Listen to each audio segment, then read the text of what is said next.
ഇത്രയും പോരാനുള്ള സാധ്യത കാര്യം ഇപ്പോൾ നമ്മൾ ഇവിടെ വരെ കവർ ചെയ്തല്ലോ മേഡം. അപ്പോൾ ഇത്രയും പോരാനുള്ള സാധ്യത കുറവാണെന്നാണ് ഡൈവേഴ്സ് പറയുന്നത്. അപ്പോൾ അങ്ങനെ ഉണ്ടെങ്കിൽ അവിടെ ഒന്നുകൂടെ നോക്കിയിട്ട് നമുക്ക് ഇവിടെ താഴേക്ക് വീണ്ടും കണ്ടിന്യൂ ചെയ്യാനാണ് ഉദ്ദേശിച്ചത്. സാർ, ഇനി നമ്മളെ ദൗത്യം എങ്ങനെയാണ് നമ്മൾ ഉദ്ദേശിക്കുന്നത്? എങ്ങനെയാണ് നമ്മൾ പ്ലാൻ ചെയ്യുന്നത്? ഇപ്പോൾ അവർക്ക് കുറച്ച് സമയം റെസ്റ്റാണ്. ഇപ്പോൾ ഡൈവ് ചെയ്തവർക്ക് കുറച്ച് സമയം റെസ്റ്റാണ്. ആ സമയത്ത് അവരുടെ ബ്രേക്ക്ഫാസ്റ്റ് അവർ കഴിക്കണം.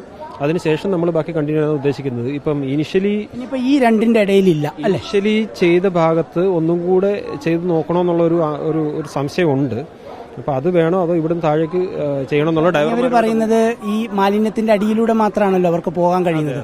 ഏതെങ്കിലും തരത്തിൽ മാലിന്യത്തിന്റെ ഇടയിലാണ് എങ്കിൽ ഒരുപക്ഷെ കാണാനുള്ള സാധ്യതയും കുറവല്ലേ? അതെ, അങ്ങനെയുള്ളൊരു അങ്ങനെ മാലിന്യത്തിന്റെ ഇടയിൽ വരാനുള്ള സാധ്യത വളരെ കുറവാണ്. കാരണം വെള്ളം കൂടുന്നതനുസരിച്ച് മാലിന്യം മുകളിലേക്കാണ് നിൽക്കുന്നത്.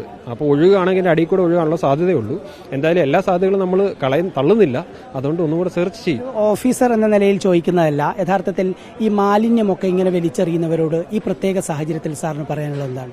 തൽക്കാലം നമ്മുടെ റെസ്ക്യൂ ഓപ്പറേഷൻ കഴിയട്ടെ, അതിനുശേഷം ഒരു അപൂർവമായ സംഭവമല്ലേ? നിങ്ങളുടെ എക്സ്പീരിയൻസിൽ ഉണ്ടായില്ലല്ലോ ഇങ്ങനെ ഒരു മാലിന്യത്തോട്ടിൽ വീണ ഒരാളെ കാണാതാവുന്നത്? താങ്കളുടെ എക്സ്പീരിയൻസിൽ ഉണ്ടായി?